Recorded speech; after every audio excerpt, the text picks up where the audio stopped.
Welcome to the Communication Diva Podcast, episode 33. This week's podcast is a feature interview with Susan Hogarth, a certified coach who works primarily with gifted and at-risk children and youth. Susan does a lot of work helping people to overcome limiting beliefs, the things we tell ourselves about ourselves, or the situations we find ourselves in, which then limit our capacity for successful action. Well, I'm not at risk. I'm certainly not gifted. And I'm definitely well past the youth stage. But I wonder if I were to work with Susan on my limiting beliefs, if maybe I could still make the NBA.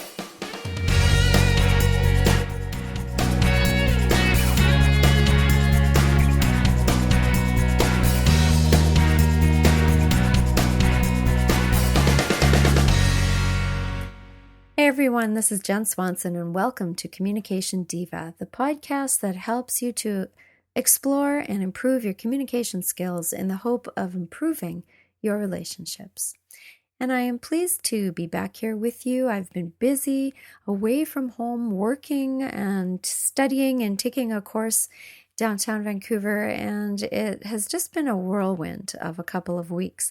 And the course is coming to a close, but I seem to be developing a little bit of a series here by interviewing some of the interesting people that I have met through this program and that are using communication skills as their life's work. And so I am pleased again to be bringing you one of these people in an interview that happened earlier today. This is Susan Hogarth, who is a certified coach and an NLP practitioner. And so I'm going to turn you over to that interview, and I hope you enjoy it. Hey everyone, this is Jen Swanson at Communication Diva, and welcome back. And here I am again on this lovely Vancouver street patio. And this time my featured guest is Susan Hogarth, who is a certified coach and NLP practitioner. Here I am still doing the NLP course that I will be telling you about eventually. But for now, I'd like to welcome Susan and to Communication Diva.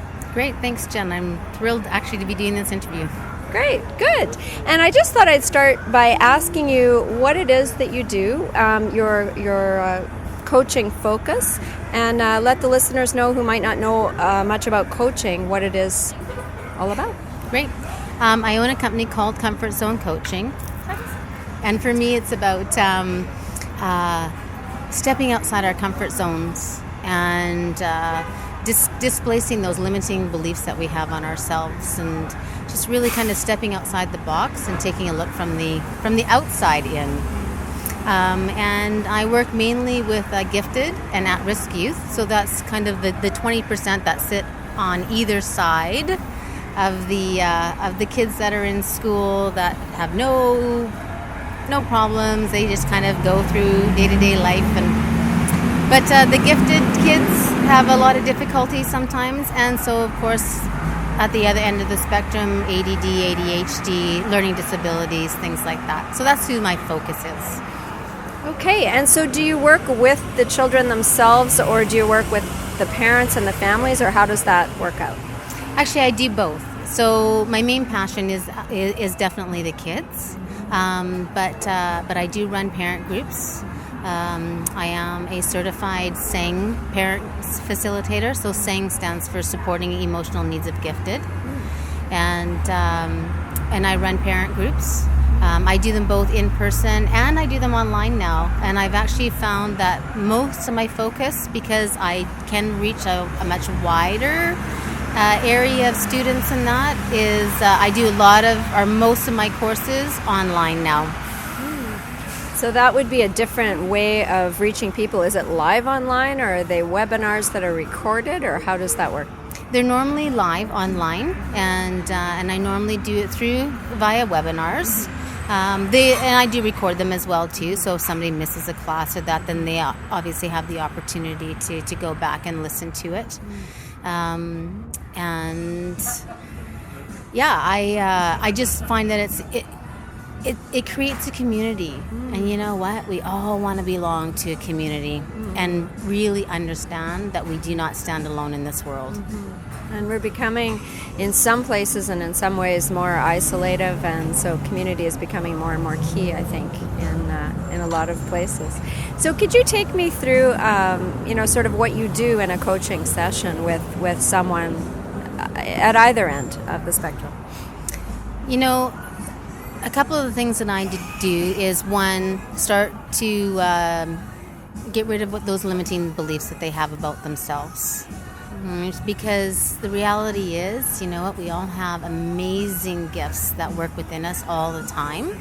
And to be able to step into those gifts or those values, whatever you want to call it, is, you know, it's an individual terminology. But to step into them fully and completely and live your life from those is probably the most rewarding thing in the world. So helping the kids to understand that. Lots of times the parents go through the classes first. They get a really broad understanding of what their own values and gifts are, and then the child goes through it. So they have that double support system. The other thing that I do, what else do I do? Oh my gosh. Sounds like a lot. A lot. I do a lot, right? Mostly, I mean, it's around personal growth. But I want to take it down to the lower level of having these teenagers and these very intelligent people just come into their own and feel it and believe it from the heart as they move out into the world, that they have a purpose. Yeah. You use the word limiting belief, and I am understanding what that is, but I'm wondering if you could share a little bit about what you mean by that. Okay. Well, gee. Let's see, what is my limiting belief? My limiting belief is that I wasn't good enough in school. I didn't do well enough. So therefore, I must not be very smart. So how could I own my own company? Right? How could I do this talk show? Yeah. Right? How could I teach other people, to live a life that they are passionately committed to? So that was my limiting belief. And you know what? I kick ass right through that. Good for you.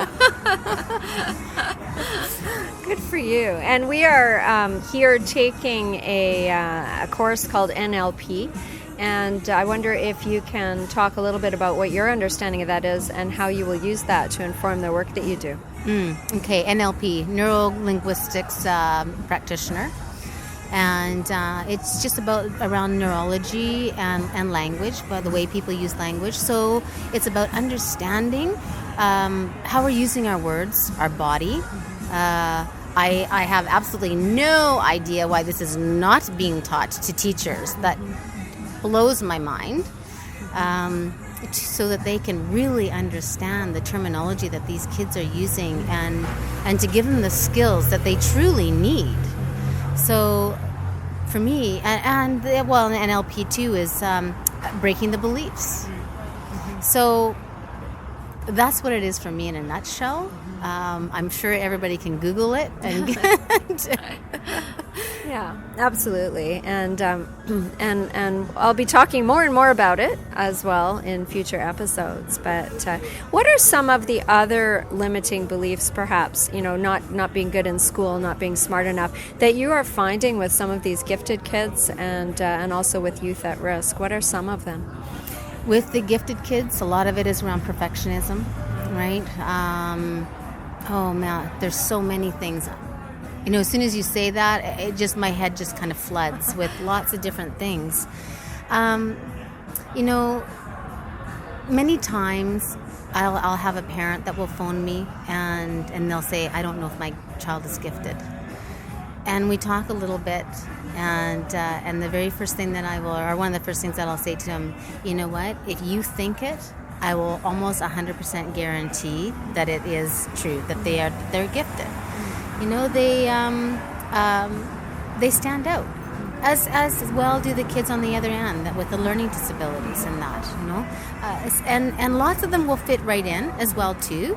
But those aren't the kids that I market to, right? I'm marketing to the kids that that are really have these limiting beliefs around what they're doing, what they're saying, what they're believing in them, the stories that they're telling themselves. And where do these come from, these beliefs?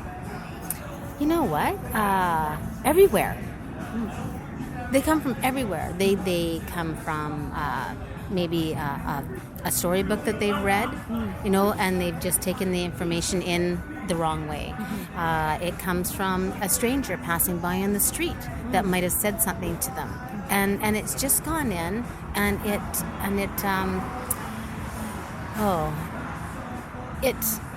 kind of messes up with the filters that they see the world through. So it's a parent saying something, or an aunt or an uncle. There's no one specific place. It's the way we are filtering our own information, what we're doing at that specific time that has kind of affected that changes something for them, for us, for all of us. We all have limiting beliefs. And one of the things we've learned this week, too, is that the more you reinforce that, tell yourself that same story, continue with that old loop, you're reinforcing the neurology and the connections, and it becomes your reality.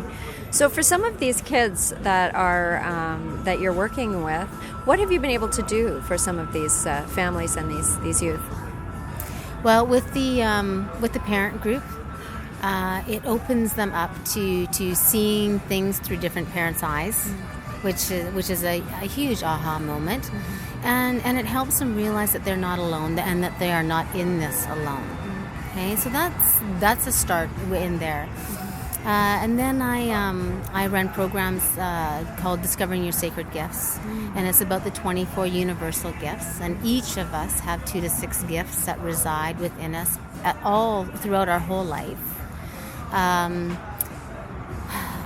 I teach the course of action, and it is about just taking back the abilities for yourself and retraining your thoughts and your patterns that are in you. And another program that I teach is called Your Life, a User's Manual. Hey, that sounds good. And it's fun. So it's full of not a lot of reading in that one. Usually maybe 2 to 3 pages, and then more of exercises, and not exercises where you have to write a lot of information down, but just exercises that you do out, possibly physically, observing something, or just writing a quick paragraph about something. So depending on where you are in that journey and what you want to do. And then, of course, coaching packages. I mean, it's always that underlying application of being able to help people and to support through the growing processes. And coaching is more about helping people help themselves, right? Absolutely. My job is to work myself out of a job. Right. And that's exactly it. I want to be able to give them their own resources. And not me giving it to them. So let me strike that. All right. It's not about me giving the resources. It's about them finding the resources for themselves that are already inside of them. And where are they going to tap into it? So that's what I mean by it is my responsibility as a coach to work myself out of a job. Make yourself obsolete. That's the same in teaching. I think that way when I teach in the programs that I teach. I want to, share my information with people, but once they can gather information and figure all that out for themselves, then they don't need me anymore. And if I do it right, then they don't need me and I'm done. Exactly. Yeah. Exactly. Yeah. I know sometimes people will go and see, counseling and therapy, and that they'll do it for years. And that's, and that's great because everything has its place. So there's some times where we can do something and it takes one session. And again, it just depends on the person and what it is that they're looking for. And then there's other times where we will do, 6 months or a year. So everybody's individual. I always do a complimentary session at the beginning of every contract that we look at. And and it is done with both the child and the parent, and I do them individually because both have to come as clients, come to the table as clients. So with the complimentary sessions, they'll know pretty quickly whether or not this is something that will fit into what they are looking for. And do you have an age range that come to you? Are they older teens, young teens? Are they ever children? The parents that normally come to me, they are usually parents of younger gifted children, so probably anywhere between the ages of 3 and 13. So that's usually where they start at. With the children that, well, they're not even children. They're young adults, right? So I would say between the ages of about 15 to 25. So in that age room, that's where my passion is. And you've got a couple of kids yourself, so they've been inspiring to you. Oh, absolutely. You know what? They've been the greatest teachers that I've ever had in my whole life. So I would not absolutely be doing what I do and am passionately love and committed to if it wasn't for those two. So, so I'm here because of that. That's great. That's great. You also mentioned to me earlier in an earlier conversation that you have been taking people to China. Can you tell me a bit about that? Oh, yes. Okay, so the scholarship that I have is taking gifted and at-risk youth on life-changing experiences. And one of the trips that I do is to China. And I don't go every year, although I would love to. And I go and I study there. I study Qigong. And last year I had the opportunity to take one young man. And it was just amazing to watch him interact with these young Qigong practitioners, because where I go, they are either orphans or they are from families that can't afford to support them anymore. So the Qigong Institute that I study under, Master One, you can Google that, he takes them in. And they have a community that is there, and these kids are anywhere from about 9 or 10 years old up to about 32 now. And many of them, I've seen them grow over the last 10 years when I started going. So having these gifted and at-risk youth come with me, they practice the Qigong, they have a different way of looking at life. They're there to help also to them learn English, and the interaction on both sides is just, you can see it in the sparkle in their eye. I was just about to say I can see it in your eyes right now. She's sitting here sparkling. Yeah. The passion is very, very evident. Yeah. And then other things like the peak potentials, the webinar, or not webinars, the seminars and that they do that are very life-changing, and anything. And I'm completely open to people bringing me ideas as well, too. So, yeah, bring it on. So if people want to bring you ideas, where can they find you? Okay. So my website is Comfort Zone Coaching, and actually you can find it at C as in comfort, Z as in zone, coaching.com. Perfect. And I'll put all that on the website at www.communicationdiva.com. And before we just finish up, I'm wondering if you have any words of advice to people out there with regards to communicating with people at risk. Open your heart and see what's truly inside of them. Beautiful. Thank you so much, Susan, for this conversation, and I hope that it's been of great value for people out there, and that people will contact you, and feel free to share and ask and offer things for this wonderful work that you're doing. Thank you very much. I really enjoyed doing this. Thank you. Good. You're welcome. So thank you for listening to this Communication Diva podcast. You can find all sorts of information on the website at www.communicationdiva.com. I would love to have you say hello, to come and drop me an email, to join me on Facebook, on Twitter. All communication is most welcome and encouraged. I am going to be taking off on an airplane again for the third time this summer to Chicago this time to join my husband Scott after he finishes doing a bit of a retreat. And I will maybe tell you a little bit more about that another time.